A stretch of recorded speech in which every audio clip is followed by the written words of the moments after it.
So welcome to the 9th episode of In Brief, How to Start an E-Commerce Company from Scratch. Arjun, Krishna, and I set up an e-commerce shop selling boxer shorts for men who are working from home primarily. The shorts have pockets. They're very modest, so you can wear them around family, roommates, but you can also pull on your pants and head out if you want to use them as underwear. So what we wanted to do really was talk about what we've learned through this process over the last year, because we know that given the pandemic, there are a lot of folks who are either transitioning to working from home. They think, good idea, set up a side hustle. There are people who've had to leave their jobs and who maybe don't want to go back to an office. They are homeschooling and they need something they can do from the house, and they're trying to set up an e-com shop. There are people who are just looking for some extra money, setting up a side hustle. And we thought, well, we'll make 10-minute videos, 10 to 20-minute videos that just share what we've learned about the major points. So this is the 9th of our videos, and we want to talk about why you should set up an international team, or why you should at least consider setting up an international team for your e-commerce shop and how to do that. We started as an international team because I learned early on that the cheapest place to get good quality boxer shorts was India or Vietnam. And I have no contacts at all in Vietnam. So I called the one person that I knew in India and said, hey, do you know anybody who makes boxer shorts? I don't know what you thought when you first got that message from me, but I was just thinking, fortunately, the state next door to my state, which is pretty close by, has a really well-developed textile industry. Honestly, they've been making textiles for the past 1,500 years. So nothing new there. I was just like, yeah, do we know anybody here? And then I just, did some searching on my own, called some people up, called some relatives up, and then, just made those connections. So it wasn't as if I magically knew the textile guy there. It was pretty much in a way it was it was a similar process to what you were going through, which is basically you found the one guy in India who has a connectivity there, and then I called up a bunch of people and found the one or two people who could actually make the connect with the factory. Yeah, it is challenging when you sit down and think about, well, where do you go to have someone make this, right? It's probably more expensive to have it done locally. If you live in the U.S., but there's some benefits to that. You can put "Made in the USA" on your product. You can go talk to the person face to face. You're not dealing with shipping. You're not dealing with customs. So there are some benefits to that. But I think when you're starting out, especially, the cost differential of working with an international team and purchasing from an international supplier can make a big difference. Yeah. What are some things that to be aware of when you're finding that right partnership? Or what if you think, I don't know anybody in India, I don't know anybody in Vietnam or wherever there's is around the world that makes your product, I don't know anybody there. I mean, where would you start, and how would you avoid getting just inundated with people who maybe can help you and maybe can't, but they definitely want you to send them money? I think I get a lot of those on LinkedIn. I have to say, I get a lot of folks on LinkedIn who approach me with requests, and some of them may be very good, but I don't know. So I think there's a little story I could share here. 5 or 6 years ago, when I was I was in college and I was working as a tech reporter at the same time, like a tech journalist. I was pretty much skipping class to work as a journalist. And one of the startups that I covered, who were also just a bunch of guys who dropped out of college and then started their thing, was India's first virtual reality headset company.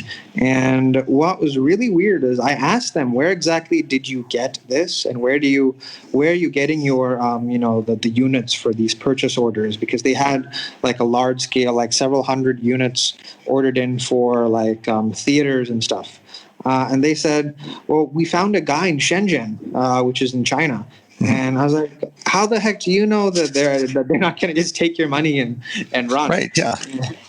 Yeah, so they had, they went through a lot of, they talked to a lot of potential people there, and of course they went through a lot of those, dodgier, shadier Mm-hmm. possibilities. And at the end of the day, they actually wound up, and they had a bit of VC funding, so they were able to. They actually just wound up going to Shenzhen, meeting with the vendor in person, and then just verifying all of this, doing that social proofing aspect of things. Mm-hmm. So when it comes to when it comes to our case in particular, I think we had an established trust-based relationship because we'd worked on content. We partnered on content for like at least several months before this this idea came in, and so there was already that baseline, that level of trust. So you don't need to vet whether or not, is this a guy you can trust in principle. But what's interesting is that I actually had this challenge here because I had to then go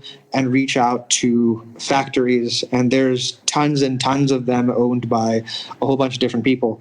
And honestly, some of the time I had to filter out these people on WhatsApp who'd be like, so send us like a couple $1,000, like in Indian rupees, and we'll get this done for you next week. And I'm like, okay, can you do that? And that basic, you kind of feel whether or not you can work with these people or not. And then once you find a partner that's kind of worthwhile, you have to actually have the deliberate, discussion with them. You have to go over there. You have to check things out. At least like get on a video call and see how it's going. And over the course of manufacturing, like over these several months, one way that I've managed to vet quality plus build trust is that at every stage, and especially when things didn't go according to plan, they'd send over. They'd send over screenshots of pictures on the factory floor. They'd send over like exactly what it is. And at one level, that would tell me what's wrong. But then because I'm ultimately accountable, because, I'm the India guy here, that would also help me communicate to Holland so that, so you're able to plan things out accordingly over there. And it wasn't an easy approach by any measure. It took a lot of time, but because of that consistency and because we were ultimately able to find trustworthy and capable partners, we now have we're actually able to manufacture and then deliver. Right. Yeah. And, and I remember when you said something about people said, send us $2,000 and we can get this done for you next week. The first prototype that you got, even from the vendor that we're working with, that we ended up working with, not the first one we tried, but the one we're working with now. You called me and said, okay, the fabric feels great. We got the fabric right, but there is something wrong with the bottom, the measurement around the bottom of the shorts, because they sort of flared out, as I recall. They were like bell bottom boxer shorts or something, and they looked really funny. So we had to go back, and say, we got some stuff wrong. And I think their tailor helped us out, and we had a friend of mine who's good with the sewing machine helped us out to get that right. But if we had just had somebody who took our initial measurements, slapped them together, sent us some boxer shorts, we would have weird looking loungewear to sell. It wouldn't work.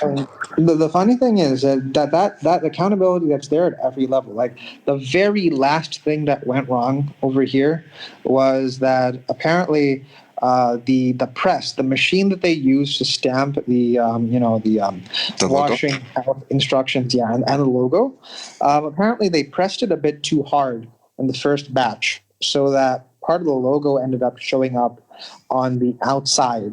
And the factory guy was, when he actually talked to me about it, he was kind of cool about that. He was like, okay, I mean, it doesn't look that great, but you want to go ahead with this?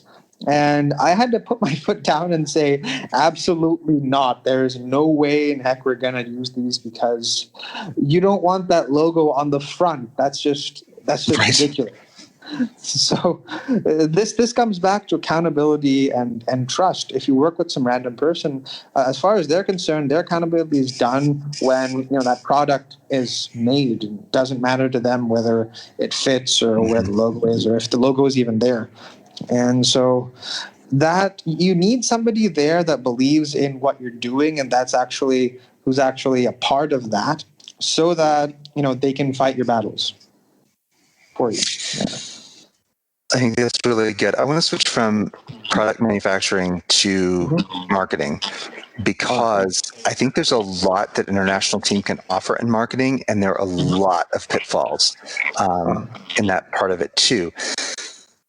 There are a lot of folks in middle-income countries, especially English-speaking middle-income countries, who have set up digital marketing businesses. They're freelancers, or they've got a small team, and they are looking for clients. And they'll approach you on LinkedIn, or if you ask, if you put out an RFP, they'll apply.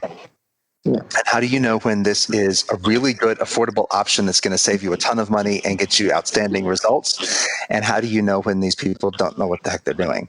So I would refer anybody back to some of the earlier videos that I did with Glenn, who's helping us. He's from the Philippines. And one of the things that he said when I talked to him about this was look for social proof. If the person can send you a list of case studies, those case studies are most likely legitimate, because people who are scammers are not going to sit down and take the time to write up a case study. But also that social proof, a case study is going to tell you, yes, this company that I worked with grew by this percentage over this amount of time, and whether that's, number one, realistic, and number two, if that's the kind of results that you're looking to get. So I think that's one thing to keep in mind. But another is that there are a lot of folks in middle-income English-speaking countries like the Philippines, like India, like Kenya, that can provide great service. Often that service is not content writing, though. And I say that because even if you know English grammar very well, even if you can form great sentences and put them in logical paragraphs, if you don't know the market and how the people in that market think, and what's going to appeal to buyers, and what sounds a little bit funny to them versus what sounds like their next door neighbor is telling them, hey, I found this awesome product, or hey, I've learned this new thing and I want to share it with you. It has to sound not just technically fluent, it has to be culturally fluent as well. And I know there are folks like you can, because you grew up in the US and you're from an Indian family, so you seem to move back and forth in your communication quite fluidly. But you're unusual. Not everybody can do that. I can just say something for a moment there, which is this is one of the biggest challenges I've had all year, like scaling up, because I built a content team here to deliver like results that are good enough for US clients in the UK or Australia. And the biggest challenge, and I completely agree with you, is it's not just about technical fluency, but it's also about cultural fluency. And so, I was looking around the market, and there's no shortage of reasonably good content writers in India. I could hire 100 of them right now. But the problem is, and I've gone through so many trial pieces where it's technically good, but I get the feeling that somewhere down the road I'm not going to be able to edit this piece because that individual doesn't quite understand the context. And so I've ended up, how I've solved this problem is I basically work with the top tier people. So people who work as editors in Indian newspapers, because we have very large circulation English newspapers in India. And so I work with those kind of people. I also work with people who are decision makers in the digital marketing, social media departments at companies. And so you have to go with people at that level of seniority, but because of cost differentials, etc., fundamentally it still works out, because you'll get the quality, they get a competitive rate for almost like a decision maker in India, and the end client in the US gets something they can actually use. So that's, it works, but it's a challenge. And like it is a challenge. And I have written for 2 Indian clients, and I didn't think I did a very good job for either company. And one of them was a hotel chain. And I wrote for that same hotel chain in the US and in India. And that chain in the US basically serves people who are visiting family or they're on a trip and they just need a place to stay, an affordable place to stay. That has a swimming pool and a free breakfast and is clean. In India, that chain is the place people go, right? So people are not here. If you want to say this is a great hotel, you say, oh, it's near a bunch of chain restaurants. It's right off the interstate. It's 10 miles from wherever you're probably going to go visit. In India, it's not near anything, and no one cares how convenient it is. What people would use these hotels for was to take weekend trips out of town. So if you live in a big city, you just want to go like to an affordable resort and take your family for the weekend. Their things to see page would have 2 or 3 items on it, but then they would talk about all the things you could do at their hotel, and it's the exact same brand. It's a huge global brand. I It's the exact same brand, but it's a totally different thing. And the managers from the Indian hotels would send them back and send them back and send them back because I kept trying to write them for American clients, and it doesn't work. I get what you're saying, because it's basically when you're talking about cultural appropriateness, that works both ways, because there are certain specificities in India. I was very surprised when I first moved back here. I was very surprised about how awesome people think Domino's, McDonald's, and Taco Bell are.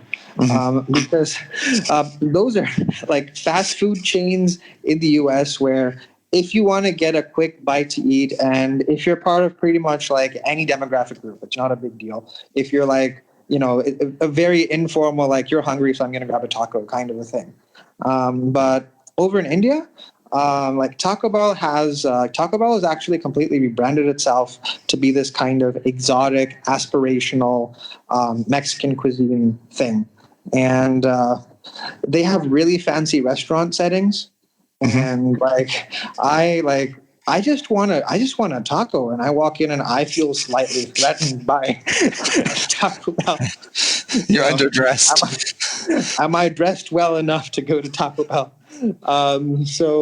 But that has to do, I think, with in a lot of middle income countries like India, China for that matter, and Southeast Asia. We're looking at like the first couple of generations of people who have access to disposable income, and so these kind of like global fast food chains, they kind of recognize that, and people are excited to actually visit and then go there for the first time. So because of that, there's that difference. So again, I guess that's what you kind of face, because when you're dealing with an American client, when you're dealing with an Indian client, they wanted you to sell that aspirational value, and you're thinking it's just a budget resort, and it's actually something more than that for the target audience over there. And obviously the converse of that applies as well, which is if you're an Indian writer and you're unaware of the cultural specificities in the US, you're going to write something that it's not that it's technically incorrect, it's just not what the audience wants. Right. Yeah. Okay, so that is us on why and how to build an international team for your e-commerce site. And our final video is coming out here in a day or two, and that's going to tell you how our launch actually went, so you can find out if we knew what we were doing after all. Appreciate you. And hope these videos have been really helpful. Yeah. What were you going to say? I just said, did we? Right. Yeah. I hope these videos have been helpful. This is going to turn out to be about 2.5 hours worth of audio video content on how to start an e-commerce shop. So anybody who wants to do that, find out all you can from us. Learn from what we discovered.